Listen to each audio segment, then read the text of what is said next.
Chelsea fans, welcome back to Talking Chelsea. Welcome back to your Chelsea news. Chelsea face Arsenal tomorrow in the Premier League, and we're going over Enzo Maresca's pre-match press conference where he drops a huge injury update regarding Cole Palmer and Dario Essugo. Aaron Anselmino is turning heads while on his loan at Dortmund. Estevao is giving Enzo Maresca headaches, and Chelsea prepare a bid for a new centre-back. Not only that, but we're also predicting Chelsea's starting 11 to face Arsenal. Now, of course, I'm giving my own thoughts and opinions on everything that's been reported, but more importantly, I want to know what you guys think down below in the comments. And before we get into the video, make sure you leave a like and subscribe if you are a Chelsea fan who enjoys Chelsea content. We're on the road to 15k by the end of the season. You can also use the new YouTube hype feature, which pushes this video out to a bigger audience. Kicking things off, Bobby Vincent has reported what Enzo Maresca said on the feeling in training this week, and he said the mindset and mood in this moment for us is very good. We're doing quite well in the Premier League and in the Champions League. We are evolving and growing. This is the best feeling for us. He continues to talk about working on a winning mentality, and he says, for me personally, the only way to build a winning mentality is to win games, no matter the competition. Some players inside the change room behave like a leader, and this is important when you have a group like our squad. He then talks about how the Arsenal challenge differs from the Barca challenge. He says it's another big game. We finished the Barcelona one and we won. It's a good feeling. If the bigger than the last one, I don't know. For me, they are all important games. For sure, beating Barcelona, and if we're able to beat Arsenal, it's a nice feeling. It's 3 points. He then talks about Arsenal's brilliance. He says for sure, they defend fantastically. Any team struggles to score goals against them, even to create chances. They have weapons when they attack. They are top in the Champions League and top in the Premier League. He then talks about their set pieces and says we try to defend in the best way we can. They score goals and set pieces against every team. They score goals against any team. They have a system in place that works very well, and we will try to do our best to prepare in the best way. He was then asked about Caicedo versus Rice, and he says, I think the Premier League is full of good players. Moy and Declan, Rodri from City, Anderson from Forest, Bruno from Newcastle. The Premier League is full of very good midfielders. It's a big part of the battle, but it's 11 v 11. Maresca then goes on to talk about the atmosphere at Stamford Bridge against Arsenal. He says we need that environment. The fans in the way that they were. It's always nice to share that type of moment at the end of the game with everyone. Now, there's a lot to unpack there. This is a monumental game for the Premier League season, and it's coming so early in my opinion. It's like a third of the way through. You've got Arsenal that are 6 points clear of us, and to be fair, they are battering teams away, whether it's in Europe, whether it's in the Premier League. They're not conceding goals in the Premier League. They're an unstoppable force. And it's down to Chelsea again to try and save football, because if they beat us tomorrow, which I don't think they will, I think that Chelsea can definitely get a result out of this. Whether we have a surprise win because we just outperform them at Stamford Bridge because of our confidence and momentum, which I've spoken about a lot recently, in terms of how that could really affect the team, or if we manage to get a draw because it's just one of those games where both teams play very well and it's kind of like a tactical chess match and it ends a draw. Either way, we need to be taking points off of Arsenal for the sake of the league. Because if they beat us at this stage, they go 9 points clear, and it's looking very dreary for everyone else in the Premier League. Because look, Man City haven't had a good start. They're bouncing back. They're a point behind us. By the time this goes out, they might be ahead by the end of the evening, etc. Liverpool, I mean, they're just going through their own thing. We're sitting second and 6 points behind. This is a huge game for us, a huge week of football. Beating Burnley, coming back off the international break on the early kickoff, was a statement win for us. It's the type of game we usually fall, that hurdle we usually trip over. We got over that. Absolutely slapping Barcelona midweek in the Champions League, showing them absolute levels at Stamford Bridge, is an unbelievable result, not only for the Champions League group stage phase, or like the league phase. We needed the 3 points. We were level on points with Barca, but it also set a statement in terms of what this team can do and how Maresca can set up against these big teams that aren't going to sit in a low block and actually going to play football. So if we can then go to Stamford Bridge this Sunday and beat Arsenal as well, in my opinion, that's a perfect week of football. 9 out of 9 points, and we are really setting some pace, setting some even more momentum, even more confidence, and telling the Premier League that, look, Chelsea could beat anyone on their day. And I've said this many times, it's just consistency for us. I don't know whether we can do this over 38 games, but time will soon tell, and I'm happy to be proven wrong on that, for sure. I think everyone will be happy to be proven wrong on that. Now, there is a lot to break down. I like how Enzo Maresca handled the Caicedo Rice debate. Caicedo versus Rice debate, because everyone's talking about it. And if I'm being honest, I'm quite bored of it. Declan Rice plays as an 8. Caicedo is a 6. End of. They are both unbelievable in their position. Now, if you ask a Chelsea fan, it's obviously Caicedo over Rice. If you ask an Arsenal fan, it's going to be Rice over Caicedo. That's just how it is. It's the same thing with Urian Timber, Reece James. Let Arsenal fans think that Urian Timber is a better right back than Reece James. Cool, let them think that. Because we know how good, how world-class, how unbelievably good Reece James is and has been for a long time. Yes, he's had his injury woes, so has Timber, so you can't even use that as an excuse. I'm just getting a bit bored of these debates. Let the players do the talking on the pitch. Us Chelsea fans know the real thing, and look, I know every team's going to back their own players, but that is what it is. But what I really like about what Maresca is doing here is he's trying to rally the fans, because that night at Barcelona, I knew so many people that went to the game, and I could only see it through, living it through them. They were buzzing 2-3 days later. They still are now. It was such an electric atmosphere. We did a watch along here. It was buzzing just on this chat. It was buzzing watching it through the screen. I can only imagine what it was like being at the stadium.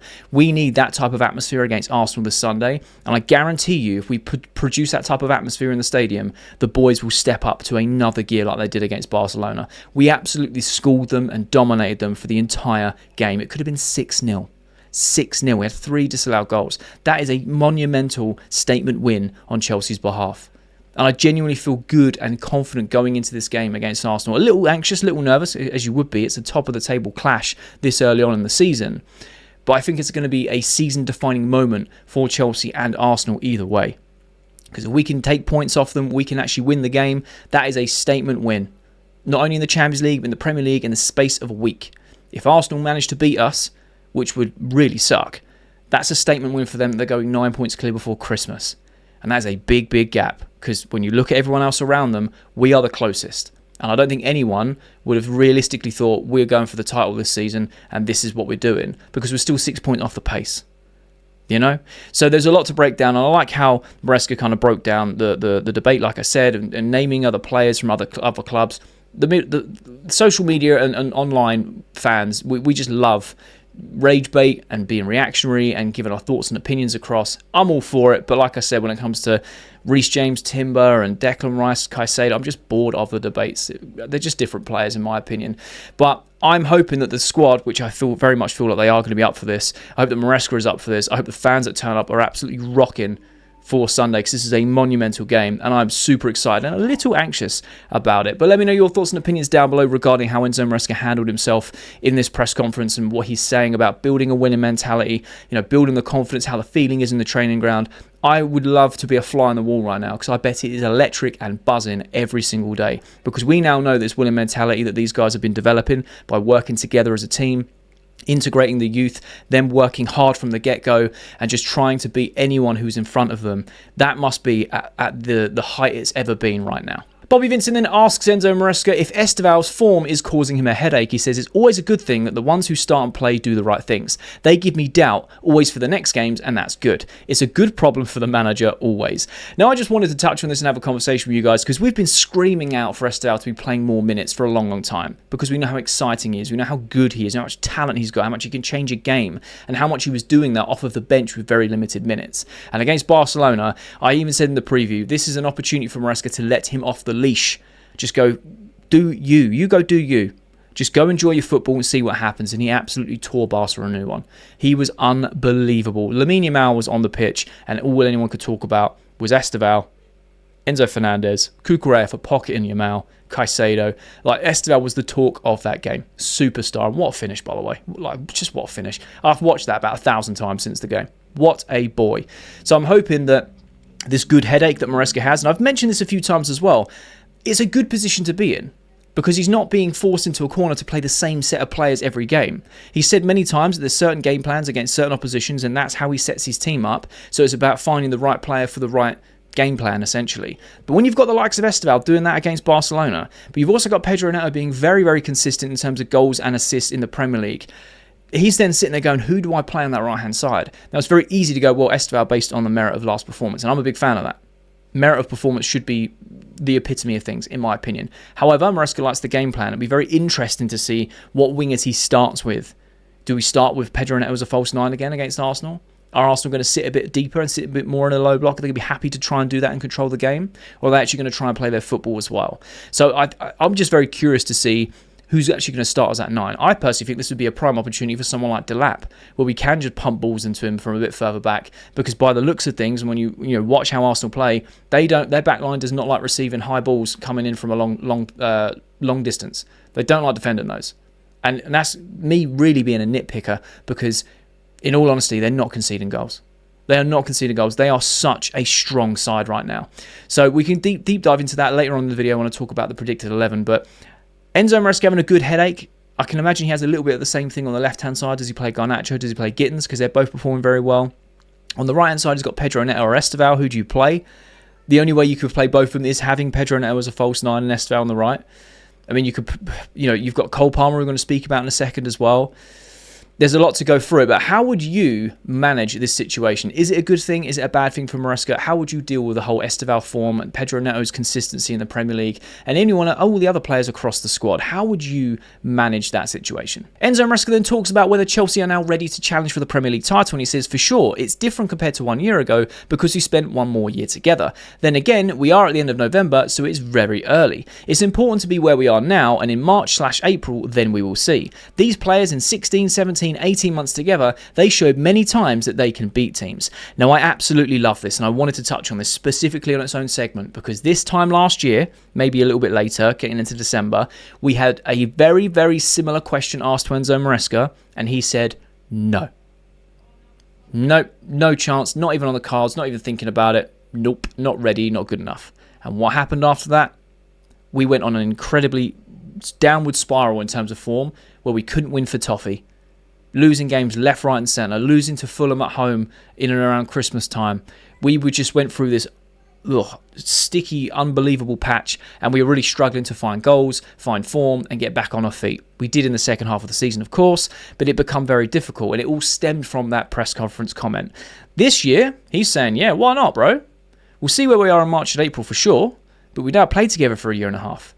These guys can go out and beat anyone. We just smashed Barcelona. We beat PSG. We whitewashed them in the Club World Cup final. There have been games where we've beaten the Europa League champions, the Champions League winners, the champions of Spain. We beat Liverpool, last year's Premier League champions. We can go out and get results when we need to, when we can step up. Like I said before, it's just a matter of consistency. Now, this season, yes, we have dropped some points in games where we shouldn't have, for sure. We make mistakes in games like the Man United game, for sure. But we were also getting results like Burnley where we would normally draw or lose because we didn't play particularly well for the entire 90, but we managed to get that over the line and then cement it with that second goal. We are grinding out results when we're not playing well, but we're still getting the results we need, and it's points on the board. We were also beating the bigger teams on the big occasions. So this season, are we in a title race? Are we not? I do agree with Maresca. It's November. It's a little bit early to be thinking it, but I know that everyone's asking that question no matter where you go. This is why I say tomorrow's game is so pivotal. It is a statement win for either team. If Chelsea manage to win and knock 3 points off of Arsenal, one, that's a statement that we're here and we're going to be in and around it this year. So you better be on your A game. You're not going to walk away with this league like Liverpool did last year. And if Arsenal win, that's them saying this is our season. And I know they say that every year, but realistically, being 9 points clear, by the end of November, going into that festive period, is a very, very strong position to be in. Because I always say whoever's top at Christmas normally goes on to win the league. And we're getting close to that. So if Chelsea are in and around it, and we are cutting that from 6 points to 3 points, 3 points to 2 points, level on points, so it's one of those weekends where whoever wins goes top for that weekend, then we're asking serious questions. And can Chelsea go do it? Do I feel like this squad is capable of doing that? 100%. 100%. I love the fact that Enzo Maresca has not said no. He's like, yeah, man, bring it on.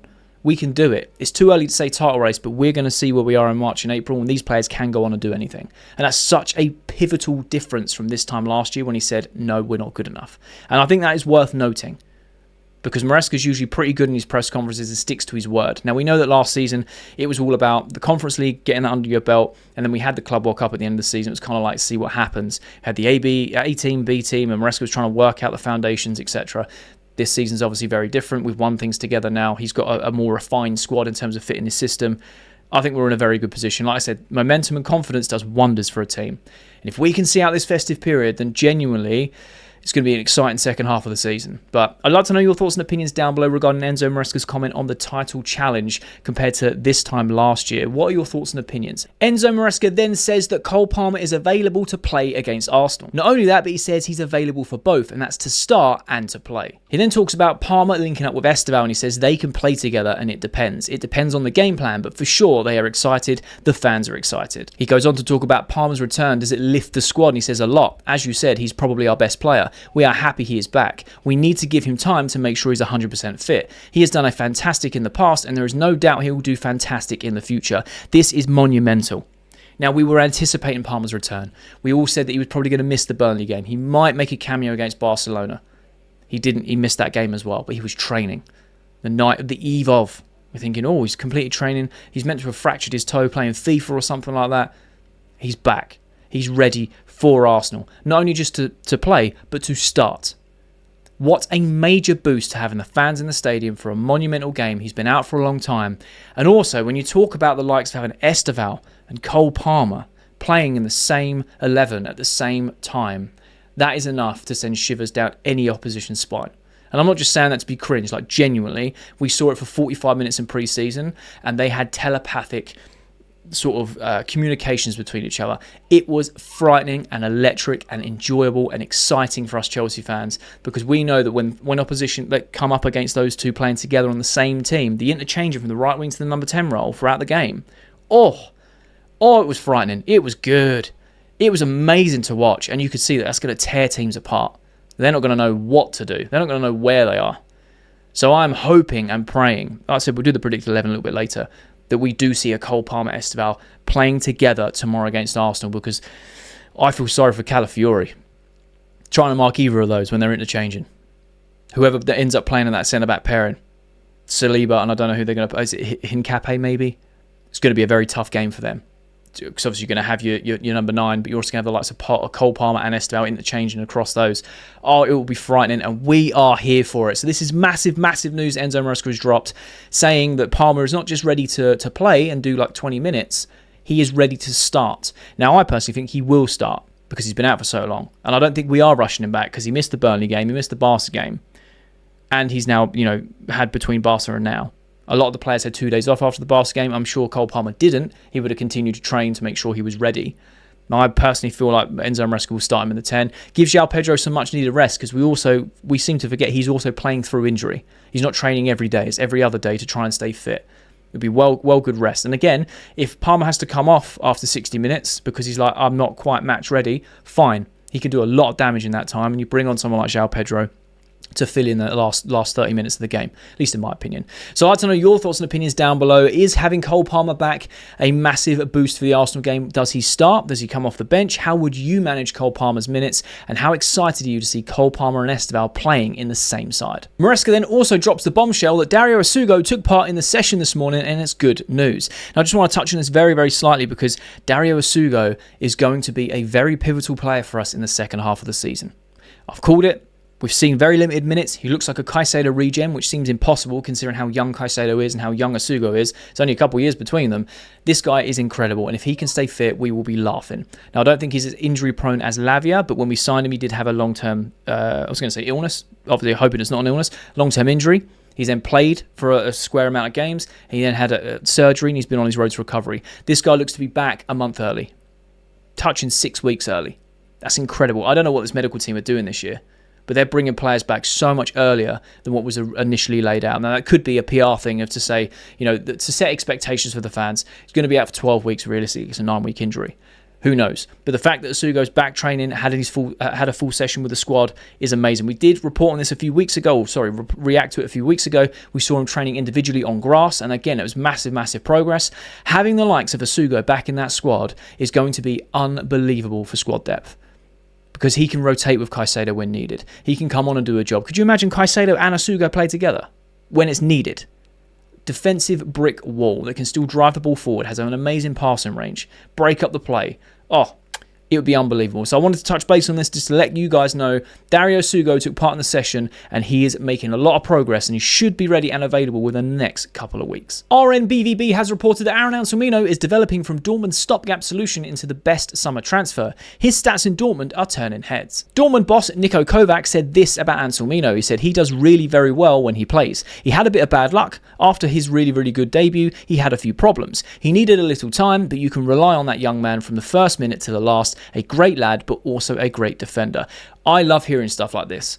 I really do rate Aaron Anselmino from all the things we've seen of him. Very, very limited minutes we saw him playing a Chelsea shirt. He seemed like a signing that was another South American wonder kid. Rather than sending him on development loans, he looked ready to be involved in that first team squad.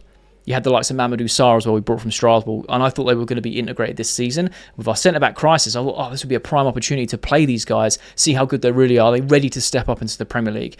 Now, obviously, the board, the directors, Maresca, whoever made the unanimous decision to send them on loan, is obviously working out very well because Anselmino's turning heads in Dortmund. Now, you can say what you like about the Bundesliga. I think it's a very good league in terms of defensive ability, purely because they're not a defensive league. They leave a lot of space in behind, but it's good for a centre-back to constantly be learning about the defensive side of things. Very attacking-heavy league.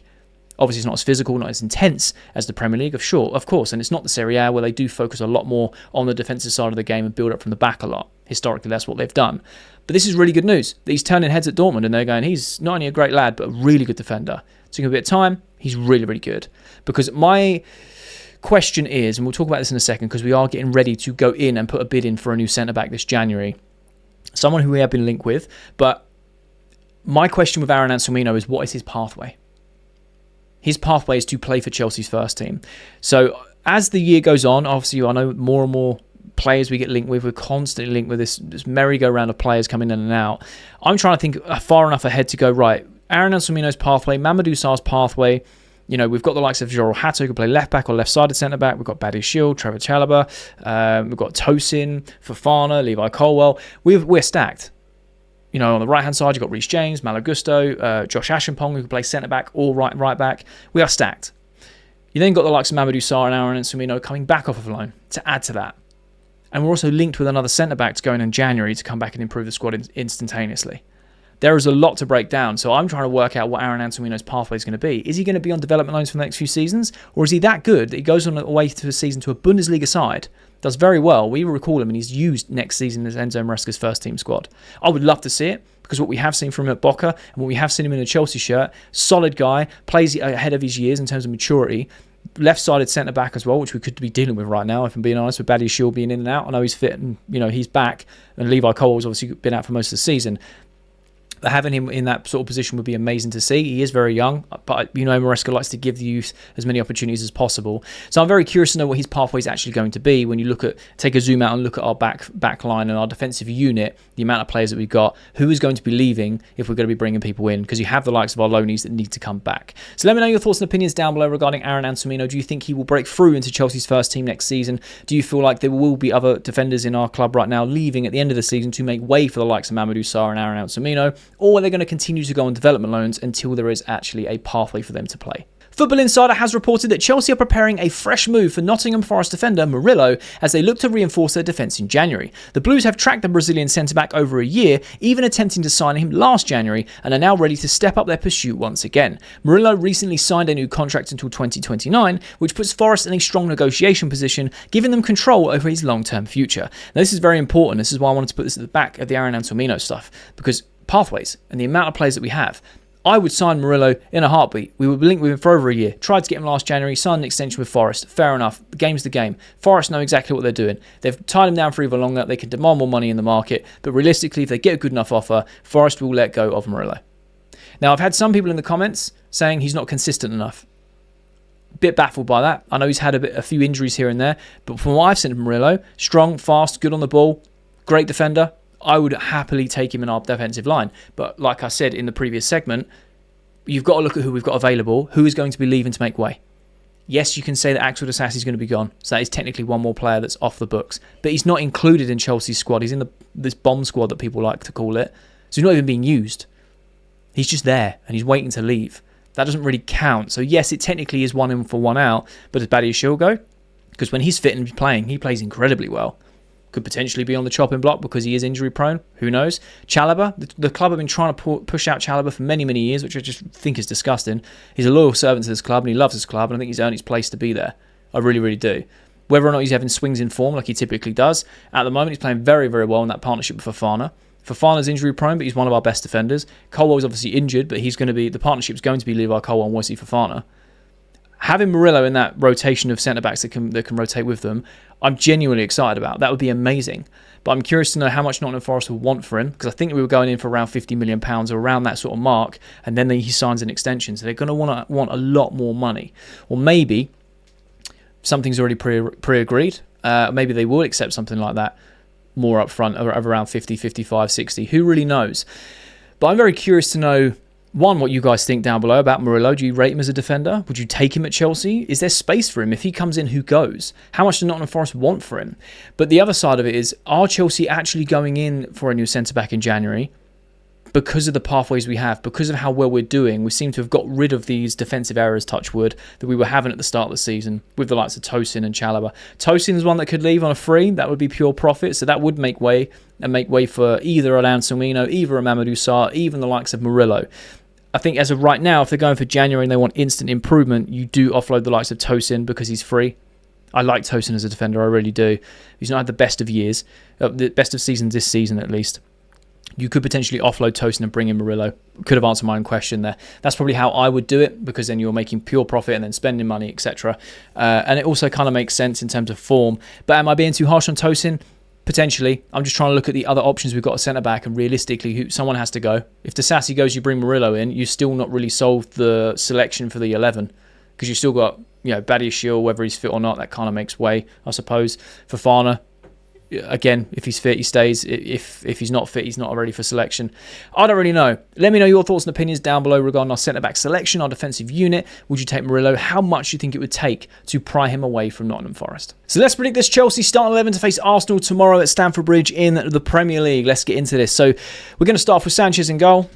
We know that Jorgensen wants more game time. He also wants to leave. But Sanchez, one clean sheet behind David Raya this season with 6, which is amazing. I honestly think he's come on leaps and bounds. There is still some unfair, overhated sort of comments that get thrown Sanchez's way, and I really don't understand it at this point. And like I said, this is coming from a guy who wanted him gone a year ago. I thought he was absolutely trash, but I'm willing to accept the fact and also be fair and change my opinion over time, because he's got so good, and he's become very consistent with his shot stopping, with his distribution, his mentality, his overall box claiming, box commanding. I think he's a very good goalkeeper. Left back, we're going to go Marc Cucurella. I don't think we're going to see João Hato for a little while. Maybe in the domestic cups, potentially in the FA Cup, because right now Cucurella is on red hot form. Playing so good. We know that Maresca said after the Barca game, all the players got 2 days rest. So I'm not even considering, this player needs to rest and needs to be rotated. Maresca will make some rotations. We know that for a fact. But I don't think it's such a heavy thing on fitness right now, because I know that they've had 2 days rest, which is a lot of time for professional footballers in reality with their recovery sessions. The two centre-backs for me would have to be Trevor Chalobah. If I can spell it right. Oh, hang on. Did it come up with Trev? Trevor Chalobah and Wesley Fofana. I'll tell you what, something that's going under the radar a lot. Since Fofana has played for Chelsea, we have nullified the goal-scoring opportunities and the XG against us dramatically, and he has won every single game that he has started for since returning from injury. He has been such a good defender, and I really like Fofana. I said this many times. Some of you in the comments saying, he's trash, get rid of him, he can't stay fit. I understand it's frustrating that he is a bit injury prone, but as a defender, he is one of the best defenders we have at the club. So good in one-on-one situations, can command that back line. He's good at clearing the ball from the box.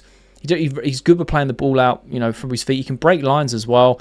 He just needs a run of games, and once he has that, he's like a steam engine. He just keeps going, and anything that comes in his way, he steams through. The only hindrance he has is if he picks up those injuries, he's typically out for longer periods of time, which is very frustrating. But for me, Trevor Chalobah and Fofana have been unbelievable together as a partnership. 2 or 3 of the last games that they've played together, they've not conceded a goal. They've kept clean sheets. They have really sewn up that centre-back partnership. So I'd be more than happy to see that against Arsenal. Right back, this is where it gets interesting, because you'd love to see Reece James there. But we know that Maresca also loves putting Reece James in midfield, and it works very well. Again, something we were against at one point. So I'm not really sure against Arsenal, because you're going to have Caicedo, Rice in that debate. You're going to have Enzo Fernandez in there. You're going to have Zubimendi in there. It's going to be a very physical battle. So I don't know whether he puts Reece James in that 6 alongside Caicedo and puts Gusto at right back. I think that could be a decision. A very similar lineup to the Barcelona game, if I'm being honest, in that sense. You could also see the likes of Andre Santos and Caicedo in that 6, because Santos in the last game looked like Caicedo with more hair. He was incredible. He filled his boots perfectly. And I think defensively, that could also work very well, and it allows Reece James to play right back, who we know can do a job very well. Reece James will play, in my opinion, just whether it's going to be right back or as a 6. So for the sake of this predicted 11, I am going to go right back, because I'm also thinking about Enzo Fernandez as well. Reece James playing right back. And then in the 6, I'm going to go Caicedo. And then obviously Enzo to partner him, because I don't think he will be pushing forward into the 10, at least personally. Really can't spell today. Yeah, I don't think he's going to be playing in the 10 in this type of game. I think he will be playing a little bit deeper role that pushes forward with the ball.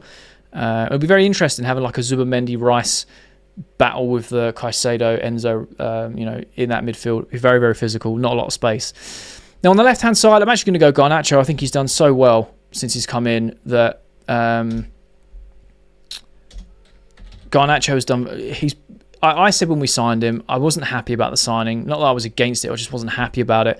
But I also said I'm just very curious. I wasn't excited about it, I was very curious. And I tell you what, he's piqued my curiosity, and he's done very well since he's come in, and I'm all for it. I will always back a Chelsea player if they're wearing a Chelsea shirt until they give me a reason not to. And Garnacho is nothing but green flags since he's been here.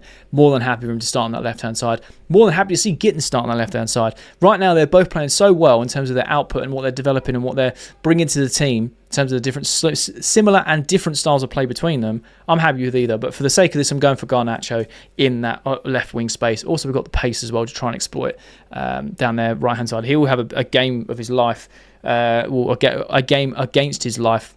I don't know what I'm trying to say. If he's up against Urian Timber, it's going to be very, very difficult for him anyway. I think it'd be difficult whether it was Garnacho, whether it's Gittins, whether it's Pedro Neto, because Timber is a very good right back. Number 10, I'm going Mr. Cole Palmer. If he's fit, ready, and available, and he's rested, and Enzo says he's good enough to start the guy. Don't care. Hasn't played for so long. I don't think we're rushing him back. He's had plenty of rest. If he's completing full training sessions, and Maresca says he's ready to start, then we know he's ready to start, and it's not a rush, because Maresca very rarely rushes people back, if ever.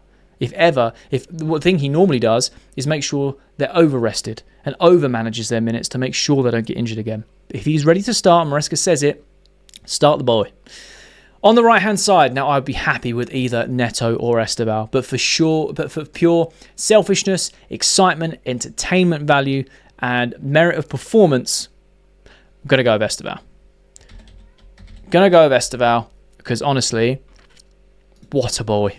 Now, I had a few of you in the comments asking why it's the German keeper for Dortmund. I can't find Estevao lineup builder, so I use him as a placeholder. But Estevao and Palmer coming back, massive game at Stamford Bridge, tough place to be playing, like opposition playing us. You've got the likes of Estevao on red hot form, Palmer coming back, that telepathic link up. I think it's just frightening. And like I said, I feel sorry for the likes of Calafiori, Saliba, Hincapié, because they're not going to know what's going on between the two of them, interchanging between number 10 and right wing throughout the game. The creativity, the way they can break low blocks down, the way they can deliver for opportunities and create opportunities out of nothing, and then having Enzo Fernandez just behind them, who's going to be pushing forward, who at the moment is playing incredible football. I think that's so powerful. Now, when it comes to the number 9, you could go João Pedro, you could go Mark Guiu. I wouldn't be mad at that at all. I'm going to go with Liam Delap, purely because I feel like that's going to give us the option to go long when needed, to beat the press if needed. And like I said a little bit earlier in the video, if you haven't seen it, Arsenal seem to not like defending long balls coming into that back line. That's the only sort of nitpick I can find with their incredible defensive start to the season, is when them balls start coming along, they really don't like it. They can still deal with it, of course, but they really don't like that. They want you to play through the middle because they can just suffocate you and squeeze you out. When things start coming along and over the top, that's where they kind of look like they're weakest, which says a lot, because they score a lot of goals in open play and from set pieces. So they're good at attacking it. They don't really concede many goals this season in the Premier League, which obviously, as Chelsea, we know that is a huge thing we hold near and dear to our heart with our defensive record. We're going to want to go score a goal. This does have draw written all over it, in my opinion, but I feel like Chelsea, with the momentum and the confidence they have, we could go and win this because we're at Stamford Bridge. We could be seeing a Man United Chelsea a couple seasons ago, the 4-3. Maybe not as dramatic, but that type of game where it just feels like something is right in the air and we might nick a winner at the end, but it will be a very tactical game between the two managers. So that is my predicted Chelsea 11 to face Arsenal tomorrow at Stamford Bridge in the Premier League. Let me know your thoughts and opinions down below. Do you agree with this lineup? Do you disagree? Who would you play in different positions? Am I right? Am I wrong? I'd love to know your thoughts. And that's the latest Chelsea news. Let me know your thoughts and opinions on everything that's been reported down below in the comment section. I love having a conversation with you guys. And if you have watched this video all the way to the end, firstly, you're a real one, and I mean that, you're a real one. But secondly, there'll be a thumbnail appears on the screen. So if you are a Chelsea fan who enjoys Chelsea content, make sure you click that thumbnail because you'll enjoy that video too.